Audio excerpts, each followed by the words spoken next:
Hello बच्चों, welcome to my channel.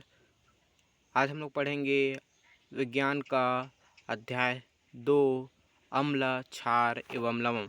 किसके बारे में पढ़ेंगे? Acid, base and the salt के बारे में पढ़ेंगे। तो ये क्या है, 10वीं क्लास का क्या है बच्चों? 10वीं क्लास का सेकंड चैप्टर है। उसमें हम लोग पढ़ेंगे कि अम्ल क्या होता है बच्चों, क्षार क्या होता है और लवण क्या होता है। अम्ल, क्षार और लवण के बारे में हम पिछले क्लासों में भी पढ़ चुके हैं। पिछले क्लासों में भी हम लोग पढ़ चुके हैं, 8 में पढ़े हैं, 6 में पढ़े हैं, सभी में पढ़ चुके हैं। एसिड के बारे में, क्षार के बारे में और लवण, सभी के बारे में हम लोग कुछ ना कुछ तो जानते ही है, क्योंकि डेली लाइफ में इसका उपयोग हम लोग क्या करते हैं भाई, है ना। उपयोग करते हैं कि नहीं करते हैं? करते हैं। ठीक है, तो देखते हैं कि एसिड क्या होता है। जैसे एक एग्जाम्पल आप लोग देखो, आप लोग घर में क्या खाते हो? दही खाते हो, दही दही मक्खन बोलते हैं, है ना, ये खाते हो। तो क्या होता है, खा के देखिए हैं कैसा होता है वो? थोड़ा कैसा होता है? खट्टा होता है, एसिड होता है, मतलब वो क्या होता है? अम्ल होता है। और उसमें एसिड क्यों होता है बच्चों, खट्टा क्यों होता है? उसमें एक बैक्टीरिया पाया जाता है। क्या बैक्टीरिया पाया जाता है? लैक्टोबैसिलस। क्या पाया जाता है? लैक्टोबैसिलस। इतना डिटेल में जाने की जरूरत नहीं है, पर इतना जानो कि दही होता है, खट्टा होता है। क्षार, क्षार किसको बोलेंगे? जिसका स्वाद कैसा हो? खारा हो। खारा हो नहीं, वो होगा मेरा, क्या होगा? क्या होगा भाई? क्षार होगा मेरा, है ना। लवण, लवण होता है।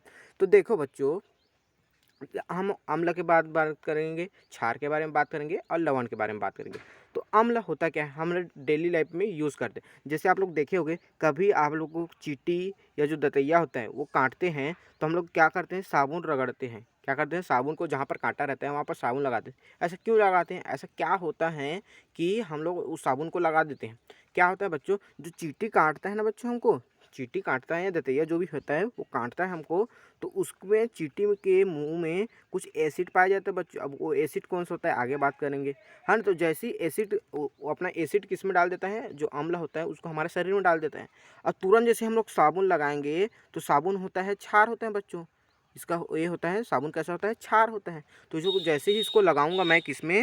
मतलब जहाँ पर काटा है उसको लगाऊंगा, तो एसिड और मतलब अम्ल और क्षार मिलेंगे और एक दूसरे को क्या कर देंगे? उदासीन कर देंगे, जिससे मैं ठीक हो जाता हूँ। ठीक है, तो इस प्रकार देखते हैं। जैसे आप लोग देखे होंगे, कहीं पर पार्टी में जाए या घर में खाना खा रहे हो, तो कभी कपड़े में क्या हो जाता है? सब्जी गिर जाता है, गिर जाता है। अगर कपड़े में हल्दी का दाग लग गया तो साबुन लगाते हैं तो उसका रंग चेंज हो। जैसे हल्दी खाए, हम लोग खाना खाए, हल्दी वाला सब्जी क्या हो गया? गिर गया, वो क्या हो गया? पीला हो गया। जैसे ही हम लोग साबुन लगाते हैं, आप लोग देखे होंगे कपड़े धोते होंगे, आपके मम्मी क्या होता है घर में धोते हैं कपड़े, तो उसको देखे होंगे कि क्या लगाते हैं? साबुन लगाते हैं, जिससे क्या हो जाता है बच्चों? ठीक हो जाता है ना। आप लोग ऐसे भी देखे होंगे, किसी व्यक्ति को एसिडिटी हो गया, खाना बहुत खा लिया है बेचारा का, और उसको क्या हो गया? एसिडिटी हो गया। बोलते हैं ना, एसिडिटी हो गया है, इनो ले लो, ऐसे बोलते हैं। तो इनो क्या होता है बच्चों? उसमें होता है बच्चों, एक सोडा होता है, खाने का सोडा टाइप का होता है, वो भी खाने का सोडा होता है। उसको एसिडिटी को वो कम करता है। जैसे एसिडिटी मतलब एसिड का बढ़ना, अम्ल का बढ़ जाना, पेट में अम्ल का बढ़ जाना।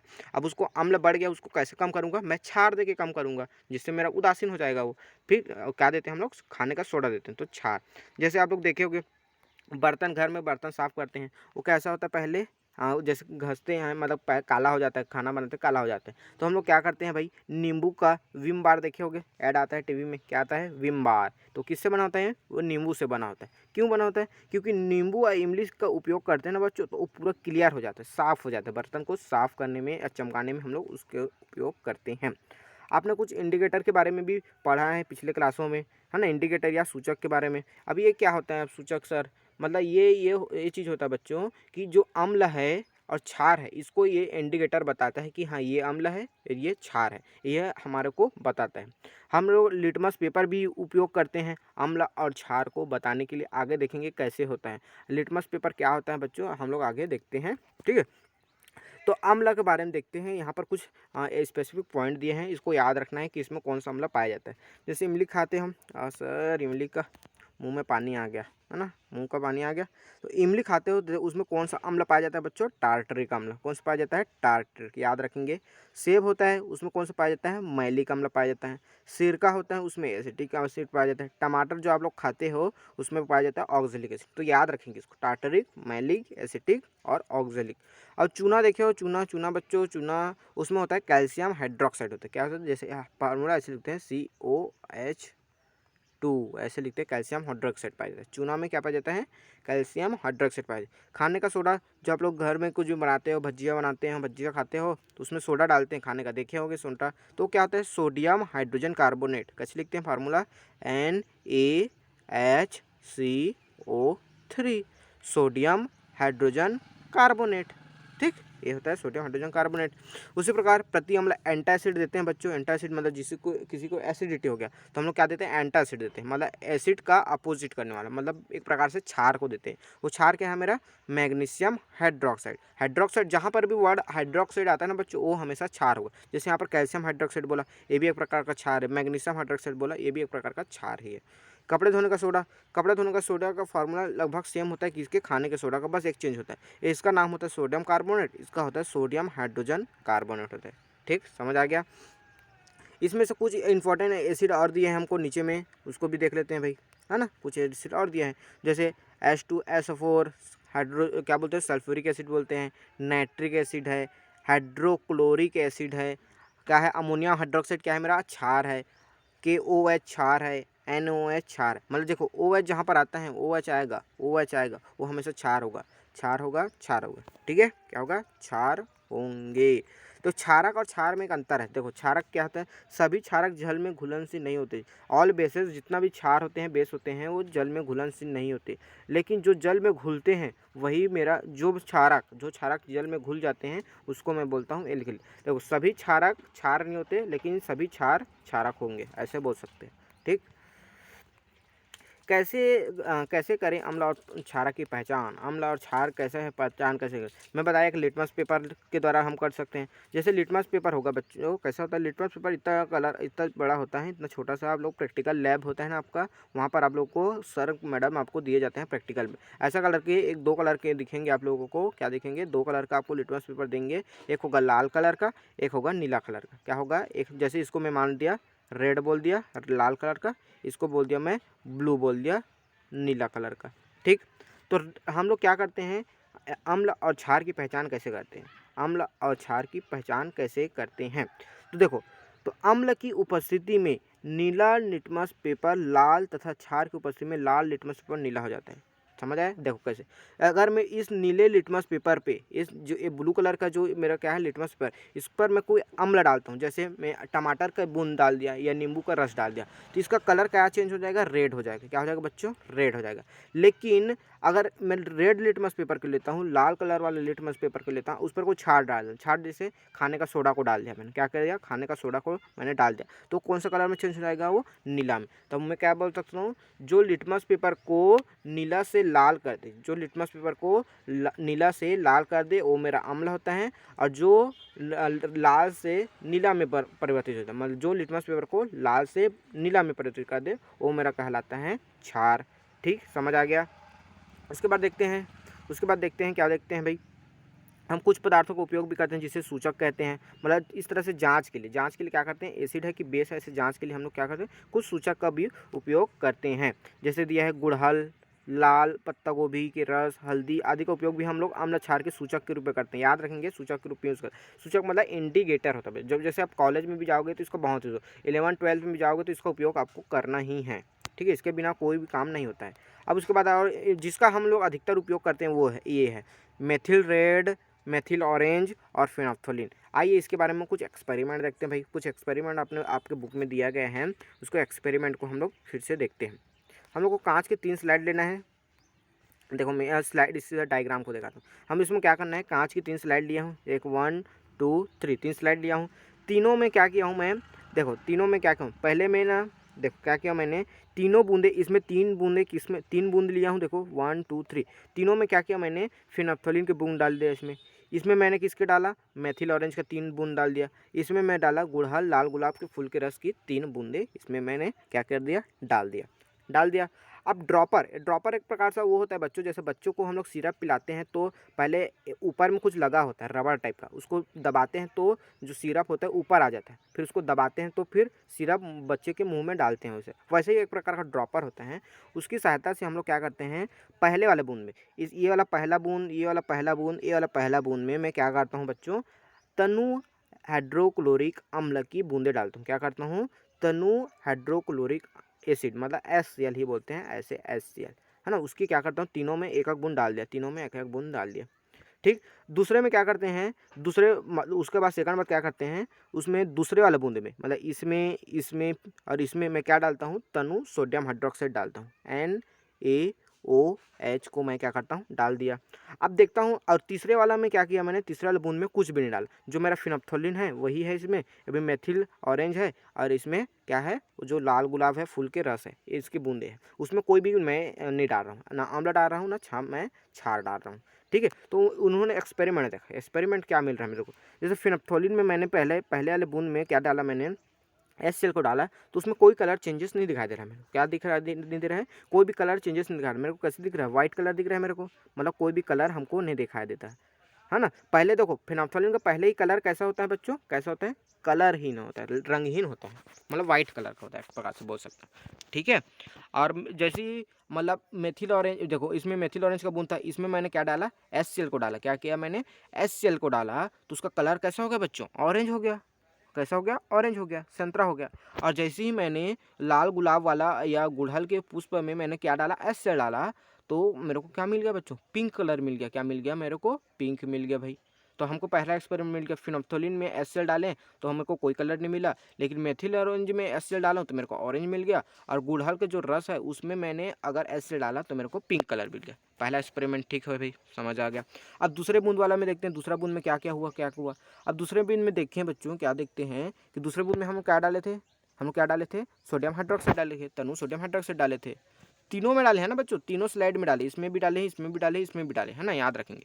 तो देखे हैं, अगर सोडियम हाइड्रोक्साइड को डालता हूँ फिनोप्थोलिन में, तो उसका कलर कैसा हो गया बच्चों, पिंक कलर का हो गया। कैसा हो गया, गुलाबी कलर, पिंक कलर हो गया, है ना। और उसको मैं अगर और मेथिल ऑरेंज में डाला तो उसका कलर कैसा हो गया, कैसा हो गया, मेथिल ऑरेंज में सोडियम हाइड्रोक्साइड डाला तो उसका कलर कैसे दिख रहा है मेरे को, येलो कलर हो गया बच्चों। कैसा हो गया, येलो, कैसा हो गया, येलो कलर हो गया। और क्या हो गया बच्चों, तीसरे वाले में देखते हैं, तीसरा एक्सपेरिमेंट देखते हैं, उसमें हम लोग देखते हैं, अगर इसमें मैं सोडियम हाइड्रोक्साइड का डाला तो मेरे को कौन सा कलर मिल रहा है, ग्रीन होता है। कैसे मिल गया मेरे को, ग्रीन मिल गया। तो हम लोग तीसरा एक्सपेरिमेंट भी मिल गया। और उसके बाद इसमें देखता हूँ, ऊपर वाला सबसे सबसे ऊपर में हमको दूसरा वाला भी मिल गया। तीसरा में क्या मिला मेरे को, इसमें कोई कलर नहीं, जैसा है मेरा इंडिकेटर जो सूचक है फिनोप्थोलिन का रंग कैसा, कोई कलर नहीं होता, वैसे ही है। मेथिल ऑरेंज का कलर कैसा होता है, ऑरेंज होता है, उसका कलर भी ऑरेंज ही है। इसका कलर पिंक होता है, पिंक ही है, कुछ असर नहीं पड़ा, मतलब उसको तो कुछ डाले ही नहीं है, ना HCl डाले हैं, ना हाइड्रोक्साइड सोडियम हाइड्रोक्साइड, कुछ नहीं डाले हैं हम लोग। पर इसमें डाले थे, इसमें डाले थे, इसमें डाले थे, सेकंड वाले में डाले थे, इसमें भी डाले थे, इसमें भी डाले, उसके अकॉर्डिंग कलर चेंज हुआ बच्चों। ठीक, समझ आ गया, इसी को ऊपर में लिखा गया है। ठीक है, अब तो यहाँ पर इसको डब्बे है, उसको हम लोग भरते हैं। फिनोप्थोलिन का वास्तविक रंग कैसा होता है, कलर है, रंगहीन होता है बच्चों। मेथिल ऑरेंज का कहता है, कैसा होता है बच्चों, ऑरेंज कलर का होता है। और लाल गुलाब गुड़हल बोल रहे हैं, उसका लगभग पिंक कलर होते हैं। कैसे होते हैं अभी देखें हम लोग, है ना। जैसे हम लोग तनु हाइड्रोक्लोरिक अम्ल डाले, तनु हाइड्रोक्लोरिक अम्ल फिनोप्थोलिन में डाला तो मेरे को कैसा कलर मिला, कोई भी कलर नहीं मिला मेरे को। कैसा कलर, रंग ही नहीं था, व्हाइट कलर था। लेकिन जब उसी में मैंने फिनोप्थोलिन में मैं सोडियम हाइड्रोक्साइड डाला तो उसको कलर कैसा मिला मेरे को बच्चों, कैसा मिला, देखो एक बार देख लेते हैं कैसा मिला भाई। हाँ देखो, मेरे को कैसा मिला था, पिंक कलर मिला था। देखो यहाँ पर ये हो गया, पिंक कलर मिला था मेरे को। ठीक, तो उसमें सेकंड में क्या आ जाएगा, इसमें रंगहीन आ जाएगा, इसमें पिंक आ जाएगा भाई। मेथिल ऑरेंज में कौन सा कलर, वास्तविक कलर कैसा होता है, ऑरेंज होता है। लेकिन HCl डाला तो कोई भी कुछ चेंज नहीं हुआ, ऑरेंज ही है। ठीक रहेगा, ऑरेंज ही रहेगा। और इसका कलर कैसा रहेगा, मेरे को कैसा मिलता है, इसका कलर पहले से मेरे को पिंक ही मिलेगा पहले, मतलब सॉरी एक मिनट, गलत हो गया ना। यहाँ पर देखो, मेथिल ऑरेंज को वास्तविक रंग होता है ऑरेंज, उसको तनु HCl डालते हैं तो उसमें कलर कोई चेंज नहीं होता, ऑरेंज का ऑरेंज ही रहता है। लेकिन जैसे ही मैं सोडियम हाइड्रोक्साइड डालता हूँ मेथिल ऑरेंज में तो उसका कलर कैसा हो जाता है बच्चों, कैसा हो जाता है, येलो हो जाता है। ठीक, कैसा हो जाता है, येलो हो जाता है। हाँ, तो मेथिल ऑरेंज में हम लोग क्या डाल रहे हैं बच्चों, सोडियम हाइड्रोक्साइड डालते हैं तो उसका कलर कैसा हो जाता है बच्चों, कैसा हो जाता है, येलो, पीला कलर का हो जाता है। तो हम लोग यहाँ पीला भर सकते हैं। उसी प्रकार लाल गुलाब है, उसका रंग कैसा होता है, वास्तविक कलर लाल कलर का होता है, पिंक कलर का होता है, थोड़ा पिंक कलर टाइप का होता है ना। जैसे उसमें एसिड डालता हूँ मैं, तनु एसिड डालता हूँ, उसमें कोई भी चेंजेस नहीं होता है, इसमें भी कोई चेंज। जैसे मैं सोडियम हाइड्रोक्साइड डालता हूँ तो उसका कलर कैसे हो जाता है बच्चों, ग्रीन हो जाता है। कैसा हो जाता है, ग्रीन। तो आप लोग इसको नोट जरूर करेंगे। ठीक है, उसके बाद आगे देखते हैं, क्या देखते हैं, सूचक अम्ल क्या बोला, देखो मतलब इंडिकेटर जो अम्ल और क्षार से क्रिया करके नए पदार्थ बनाते हैं जिसके कारण रंग परिवर्तन होता है। सही बात है बच्चों कि फिनोप्थोलिन होता है, पहले एसिड डाला तो उसमें रिएक्ट किया तो उससे कलर नहीं मिला मेरे को, लेकिन जो सोडियम हाइड्रोक्साइड की क्रिया किया तो क्या हो रहा, कुछ कलर उत्पन्न हो रहे थे। कुछ कलर तो उत्पन्न हो रहा था ना, ये मतलब कुछ जो सूचक डाल रहे थे, सूचक जो इंडिकेटर था, जैसे फिनोल्फ्थालीन है, मेथिल ऑरेंज है, वो एसिड और बेस मतलब अम्ल और क्षार के साथ रिएक्ट करके कुछ क्रिया करके कुछ पदार्थ बनाते हैं बच्चों, जिसके कारण हमको कलर मिलता है। ठीक है, तो हम इस सूचकों को घ्राणी मतलब ऑल्फैक्टरी कहते हैं। मतलब जिसका देखो क्या बोले हैं, क्या आप जानते हैं कि हमारे आसपास कुछ ऐसे पदार्थ पाते हैं जो अम्ल और क्षार के साथ अपनी गंध में परिवर्तन द्वारा सूचना देते हैं। कुछ अम्ल और क्षार होते बच्चों, आप लोग देखे भी होंगे कहीं पर आसपास, आप लोगों को देखे भी होंगे कि कोई अम्ल होता है उसका हमको सुगंध आ जाता है, क्षार होता है उसका भी हमको सुगंध आ जाता है। तो इसे सूचकों को हम लोग जैसे क्रियाकलाप करके देखते हैं बच्चों। इसको आप लोग घर में करके, आपको घर में तो होगा नहीं, मतलब आप जो ऐसे ही स्कूल जाओगे वहाँ पर एक्सपेरिमेंट करके आप लोग देखना है लैब में, क्योंकि घर में तो एचसीएल होता नहीं है बच्चों। ठीक है, प्याज को लेना, प्याज को क्या करेंगे, लेंगे और उसको सफ़ेद कागज़ पर रगड़ेंगे। क्या करेंगे, सफ़ेद कागज़ पर रगड़ देंगे, प्याज के टुकड़े लेंगे और उसको रगड़ देंगे और उसको 3 टुकड़े कर देंगे। क्या कर देंगे, 3 टुकड़े कर दूंगा। पहले टुकड़े में क्या डालूंगा, तनु एसिड डालूंगा और दूसरे टुकड़े पर सोडियम हाइड्रोक्साइड डालूंगा, मतलब एक में अम्ल डालूंगा दूसरे में क्षार डाल दूंगा।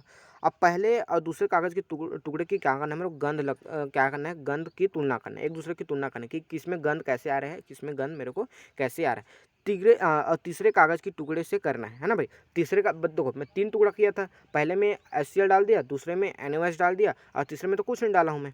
तो उससे मेरे को तीसरा वाला जिसमें कुछ नहीं डाला उससे मेरे को कंपेयर करना है कि उसमें क्या क्या गंध में चेंज हुआ। HCl डाला हूँ उसमें कौन सा चेंज हुआ, HCl हाइड्रोक्लोरिक एसिड, और जिसमें सोडियम हाइड्रोक्साइड डाला उसमें क्या चेंज हुआ, इसको मेरे को एक्सपेरिमेंट करके आप लोगों को देखना है। इसी प्रकार वेनिला भी डालते हैं बच्चों, इसी प्रकार प्याज लिए हैं जिस प्रकार वेनिला, लौंग इत्यादि का भी परीक्षण हम लोग करते हैं बच्चों। ठीक है, जैसे ही उसमें ना वेनिला डालते हैं तो उसमें कोई गंध में बदलाव नहीं होता, कुछ में बदलाव नहीं होता है।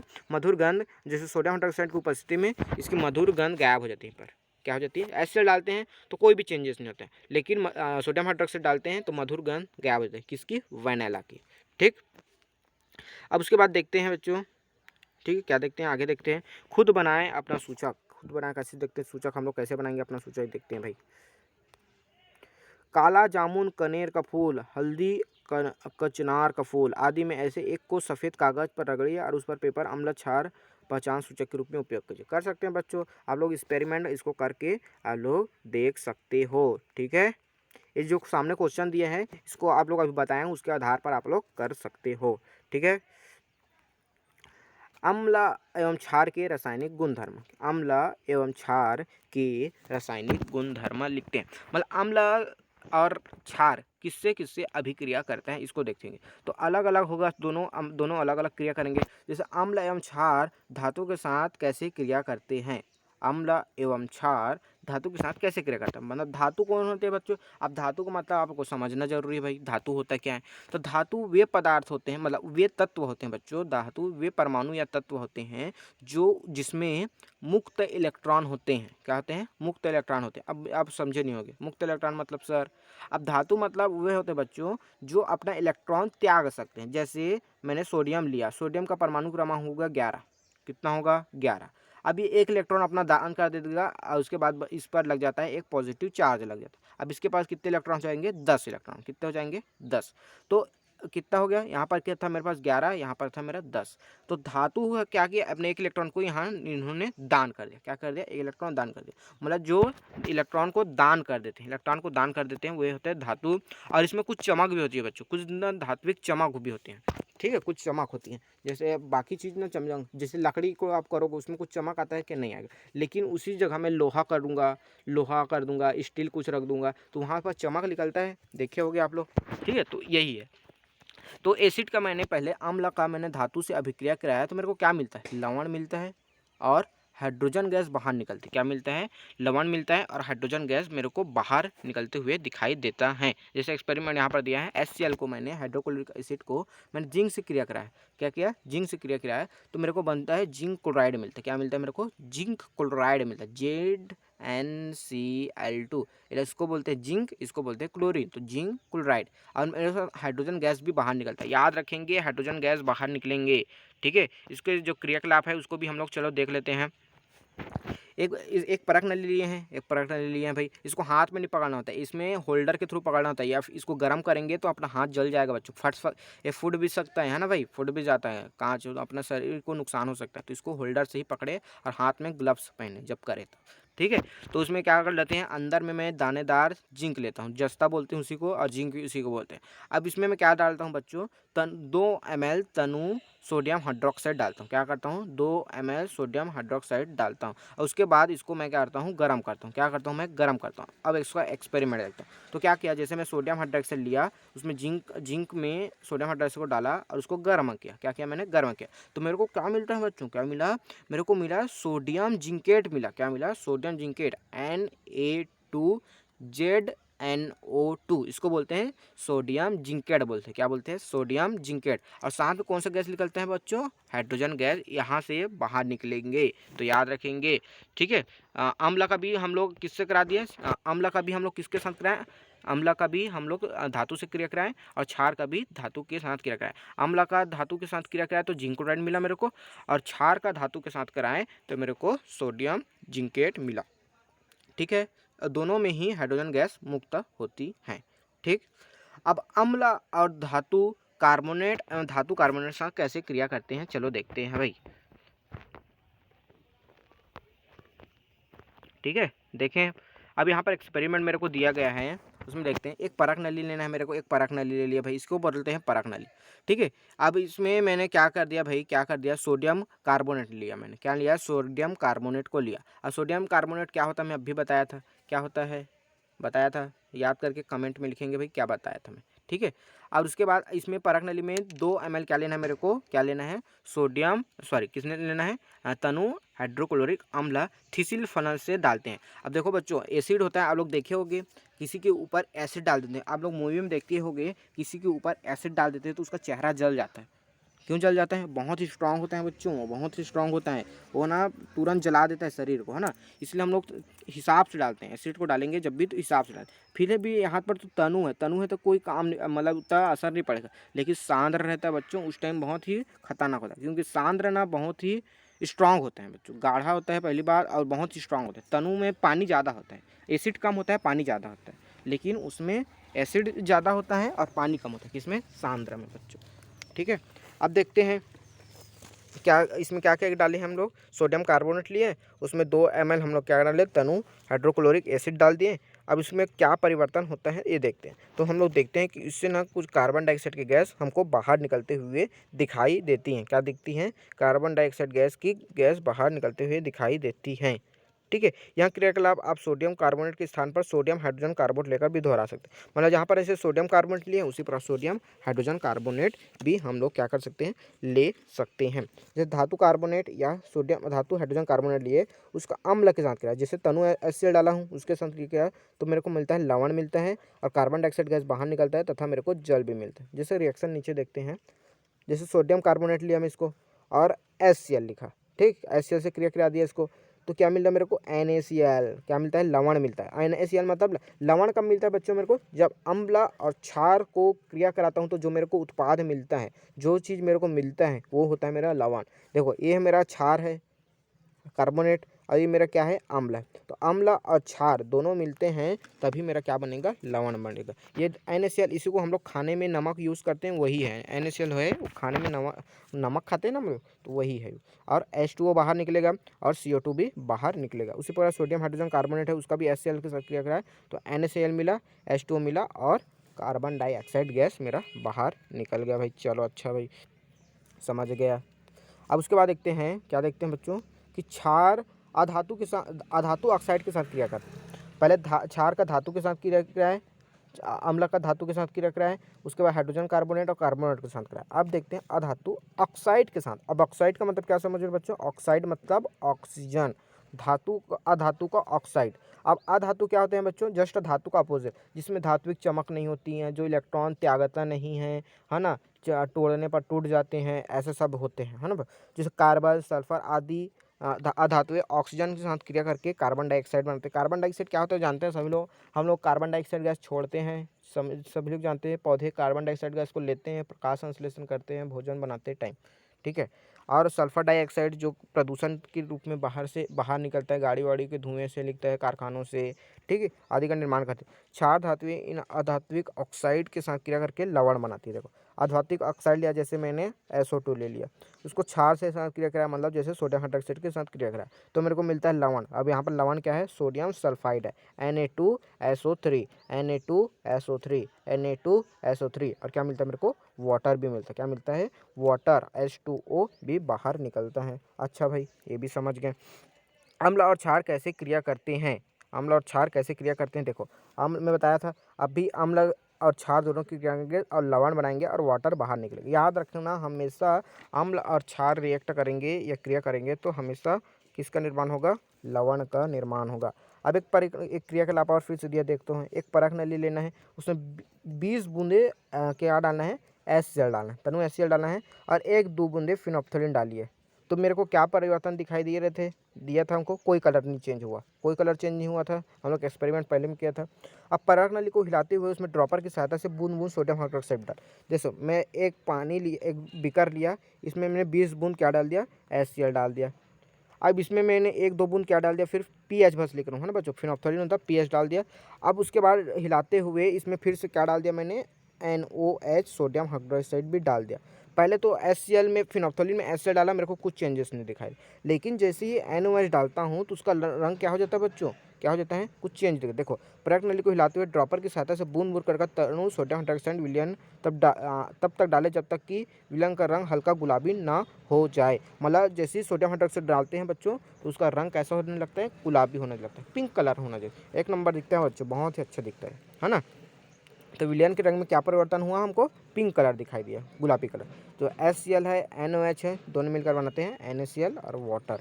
अम्ल की एक बूंद क्या है, अम्ल में क्षार की एक बूंद डालने पर वहाँ अम्ल के कुछ अणुओं से क्रिया करके लवण और पानी बनाता है। सही बात, यहाँ क्रिया उदासीनीकरण कहलाते हैं। तो उदासीनीकरण आपको परिभाषा पूछा जा सकता है, तो बोलो आप क्या बोलोगे, अम्ल में क्षार की एक बूंद डालने पर, अम्ल में क्षार की एक बूंद डालने पर अम्ल के कुछ अणुओं का क्रिया क्षार के कुछ अणुओं से होता है, जिससे लवण और पानी बनता है। क्या बनता है, लवण और पानी बनता है, इसको बोलता हूँ न्यूट्रलाइजेशन, उदासीनीकरण। अम्ल और क्षार क्रिया करते हैं और लवण और पानी बनाते हैं, उसी को मैं क्या बोलता हूँ, उदासीनीकरण कहता हूँ। जब क्रिया सारे अणु और अम्ल के साथ अभिक्रिया कर लेते हैं तब यह उदासीन हो जाता है। इसके पश्चात की क्षार की एक बूंद डालते हैं तो विलयन का रंग गुलाबी हो जाता है। अब बताइए कि विलयन की प्रकृति क्या होगी, क्या होगी बच्चों, ना वो अम्ल होगा ना क्षार होगा, उदासीन हो जाएगा, है ना। समझ आ गया भाई हमको। तो अब यहाँ पर देखो एक प्रयोग दिया गया है, इसमें 100 ml ना क्या लिया है, 100 ml का एक बीकर ले, मतलब 100 ml वाला एक बीकर लेना है, उसमें 50 ml तनु HCl डालना है। 50 ml मैंने क्या डाल दिया, तनु HCl डाल दिया भाई। अब इसमें एक रबर डाल दिया, रबर का कार्क लिए हैं और 2 ठो आलपिन ले लिए हैं, 2 आलपिन लिए हैं, और दोनों आलपिन को एक वायर के माध्यम से एक तरफ से 9 वोल्ट की बैटरी के साथ जोड़ दिए हैं, और इधर बल्ब भी जोड़ दिए हैं और स्विच भी लगा दिए। अब ये प्रयोग क्या करते हैं, चित्रानुसार 9 वोल्ट की बैटरी टार्च बल्ब स्विच तार के माध्यम जोड़ देते हैं, क्या बल्ब जला। इस प्रक्रिया को तनु सोडियम हाइड्रोक्साइड के विलयन के साथ दोहराएं। अब इसको अलग से साथ भी दो, मतलब एक बार अम्ल को डाल के करेंगे, एक बार क्षार के, तो क्या होता है, लाइट जलता है कि नहीं जलता, आप लोगों को एक्सपेरिमेंट करना है, ये आप पिछले क्लास में भी कर चुके हो, तो क्या हो जाएगा, लाइट जल जाएगा।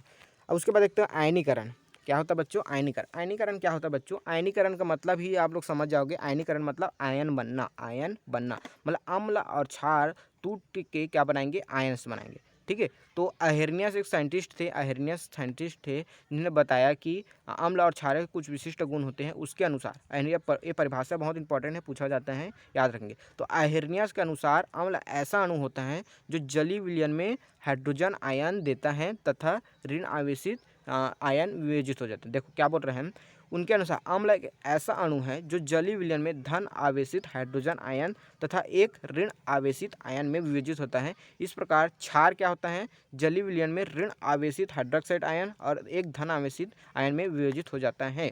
अब इतना समझ गए क्या बोल रहे हैं, कि अम्ल किसी कहूँगा जो मेरे को हाइड्रोजन आयन देता है वो मेरा होगा, क्या होगा, अम्ल होगा, और जो मेरे को हाइड्रोक्सिल आयन देता है, OH माइनस आयन देता है, वो मेरा होता है क्षार। ये किसके अनुसार है, किसके अनुसार है, अहिर्नियस के। मतलब जैसे इसको मैं किस में डाल दूँ, वाटर में डाल दूँ, या कैल्शियम हाइड्रोक्साइड को वाटर में डाल दूँ, तो क्या करता है मेरे को 2H+ और SO2- में टूट जाएगा। मतलब मेरे को जो हाइड्रोजन प्लस आयन देंगे वो मेरा होगा अम्ल, और जो मेरे को OH- आयन देंगे वो होगा मेरा क्षार होगा। मतलब देखो यहाँ पर आयन दिख रहा है, 2 आयन मेरे को, एक धन आयन एक ऋण आयन, धन आयन ऋण आयन, मतलब इसी आयनों को तोड़ने को प्रोसेस को हम लोग क्या बोलते हैं, आयनीकरण। तो आयनीकरण पदार्थ की मुख्यतः विलयन की सांद्रता उसके आयनों में विभाजित होने की क्षमता पर निर्भर कहते हैं। ठीक, क्या बोलते हैं, आयनीकरण मुख्यतः पदार्थ के विलयन में सांद्रता उसके आयनों में विभाजित होने की क्षमता पर करते हैं। ठीक है, एक साइंटिस्ट स्वांते आगस्ट आयरनियस, वही है साइंटिस्ट है, उसका पूरा नाम है, वे स्वीडन के वैज्ञानिक थे। उन्होंने जलीय विलयन में आयनिक पदार्थों की विद्युत चालकता को समझाया। ठीक है, विद्युत चालकता मतलब पदार्थ में चालकता कितनी है, मतलब कोई पदार्थ लिया हूँ उसमें धारक प्रवाह कितना अधिक होगा, इसके आधार पर बताया।